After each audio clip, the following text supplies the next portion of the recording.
Assalamualaikum warahmatullahi wabarakatuh. Alhamdulillah. Alhamdulillahilladzi an'ama alaina wa hadana ila dinil Islam. Wassalatu wassalamu ala sayyidina Muhammadin wa ala alihi wa ashabihi ajma'in, amma ba'd. Ikhwanu fiddin rahimakumullah. Pertama dan yang paling utama, marilah kita panjatkan puji dan syukur kepada Allah Subhanahu wa taala.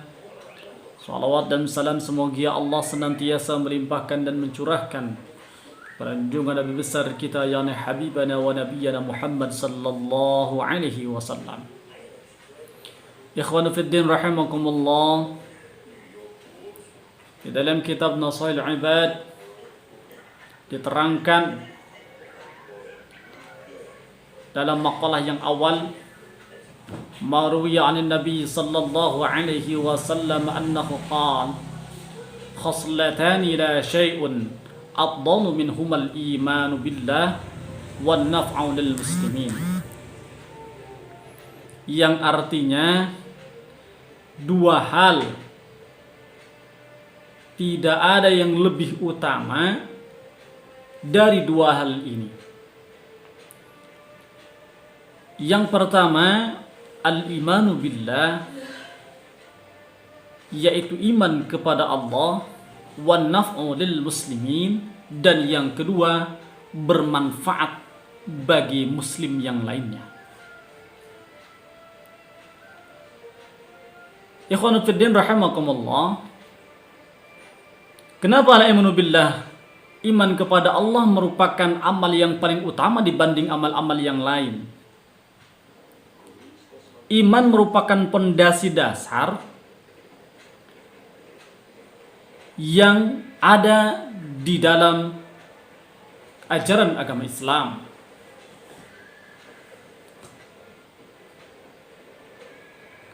Kalau orang imannya sudah teruji, maka dimanapun dia berada, maka hidupnya akan selamat, akan nyaman, akan tentram. Maka tidak perlu lagi diragukan, maka tidak ada lagi kerisauan, kegalauan yang ada dalam dirinya, kalau imannya sudah mantap terhadap Allah Subhanahu wa ta'ala. Kenapa demikian? Karena ketika orang sudah iman terhadap Allah Subhanahu wa ta'ala, dia mempunyai keyakinan apapun yang terjadi dalam kehidupan ini, maka itu merupakan sudah takdir dari Allah Subhanahu wa ta'ala. Maka pantas dan sewajarnya iman ini merupakan lebih utama daripada amal-amal yang lain.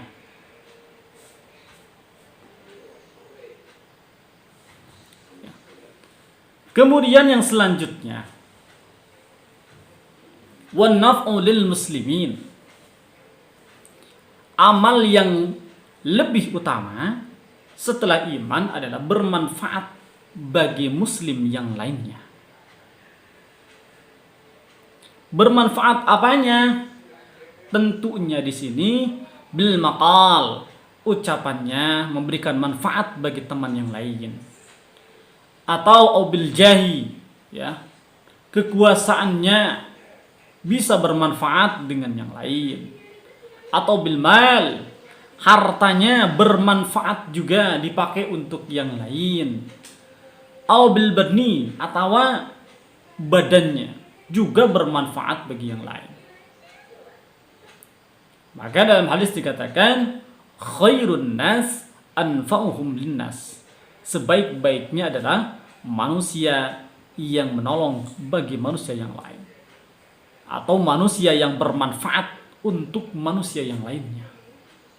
Maka pertanyaannya, seberapakah kita bermanfaat untuk manusia yang lain yang ada di dunia ini? Atau pertanyaan yang lain yang paling sederhana, apa yang telah kita berikan kemanfaatan untuk rekan kita, untuk saudara kita, untuk teman kita, untuk lingkungan kita? Jadi cara berpikirnya dibalik. Bukan orang lain bagaimana untuk kita, tapi bagaimana kita bisa memberikan kemanfaatan untuk orang lain.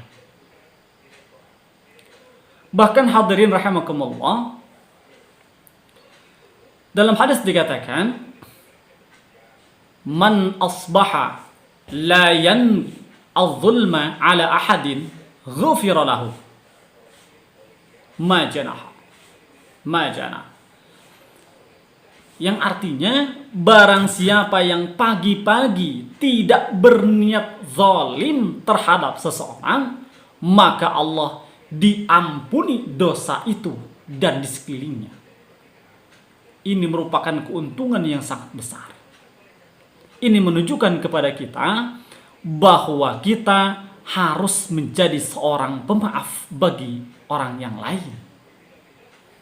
Allah tahu bahwa manusia sifatnya adalah pendendam.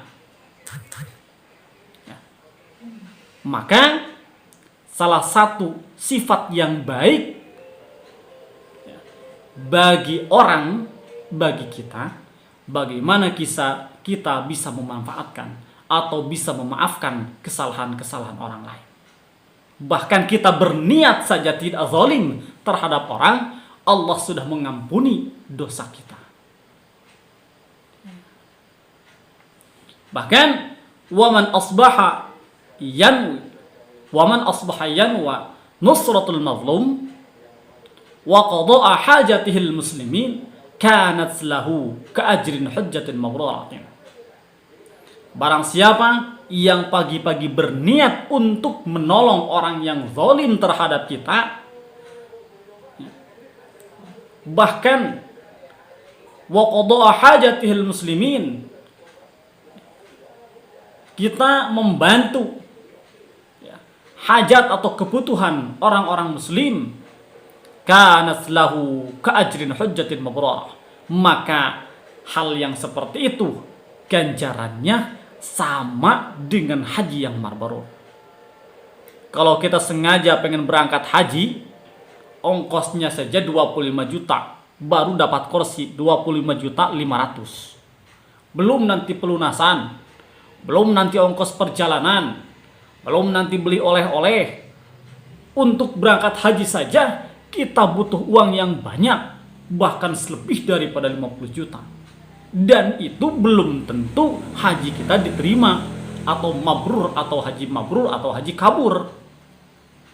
Nah, Allah memberikan kepada kita supaya kita tidak punya, kalau kita memang tidak punya uang, belum punya rezeki yang banyak, maka ganjarannya ada seperti haji mabrur, yaitu kita berniat baik terhadap orang lain, berniat menolong orang yang memberikan yang zalim terhadap kita, memenuhi kebutuhan orang-orang muslim, bahkan kita membantu mereka, itu ganjarannya sama dengan haji yang mabrur. Memang berat hadirin, karena pada dasarnya hati manusia ketika kita dizalimi, hati yang paling dalam keinginan kita untuk membalas, susah untuk memaafkan. Nah, kesusahan itu Allah balas dengan ganjaran yang sangat besar. Kemanfaatnya untuk apa? Tentunya kemanfaatannya juga untuk diri kita. Kalau kita bisa memaafkan orang lain yang zalim terhadap kita, otomatis akan memberikan kenyamanan, ketenangan, pada akhirnya akan berdampak baik terhadap kesehatan kita. Karena pada dasarnya cara berpikir akan berpengaruh terhadap kesehatan fisik kita. Bahkan dalam hadis yang dikatakan, ahabbul ibadi ilallahi ta'ala anfa'un nasi linnas. Allah sangat mencintai seorang hamba yaitu mereka yang bermanfaat bagi manusia yang lainnya. Wa afdalul a'mal idkhalus surur 'alal qalbil mu'minin. Amal yang paling utama adalah memberikan kebahagiaan kepada orang-orang mukmin. Tuh hadirin, ya. Keuntungan bagi kita ketika kita bisa memaafkan manusia. Ketika kita bisa memaafkan orang lain, bahkan hamba itu dicintai oleh Allah Subhanahu wa taala. Memberikan kebahagiaan kepada orang mukmin, kepada hati saudara kita, teman-teman kita, menghibur ketika dia sedang galau, penuh pikiran yang macam-macam kita hibur sehingga dia ikut bahagia, kegalauannya hilang. Nah, itu pun afdal, amal yang paling utama. Bahkan memberikan makanan terhadap orang yang lapar sekalipun, itu pun merupakan amal yang disukai oleh Allah Subhanahu wa taala. Oh ya syafa'an kurban. Ya. Atau kita membantu, ya, mengeluarkan kesusahan teman-teman kita atau mukmin yang lainnya. Oh yaqdillahu dainan. Atau kita membayarkan orang yang punya hutang ketika kita punya kelebihan. Itu pun juga amal yang paling utama.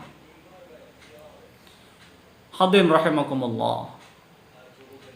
Maka kita dapat simpulkan dari pertemuan yang singkat ini, mudah-mudahan kita semua diberikan oleh Allah Subhanahu wa taala keimanan yang kuat sehingga kita bisa menjalani hidup ini dengan penuh kenyamanan, ketentraman, sehingga kita bisa meningkatkan terus keimanan kita terhadap Allah Subhanahu wa taala.